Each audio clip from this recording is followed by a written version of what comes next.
زمن غريب، الرخيص أصبح يتظاهر بالعزة، والخاين يتحدث عن الوفا، والمنافق يجادل في الصدق.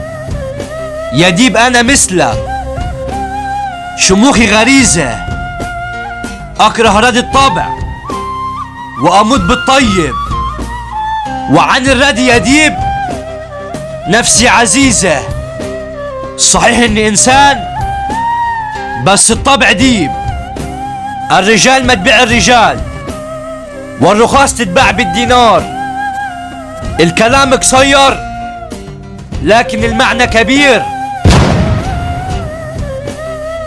رائد عادل الأسيوطي. خلص الكلام.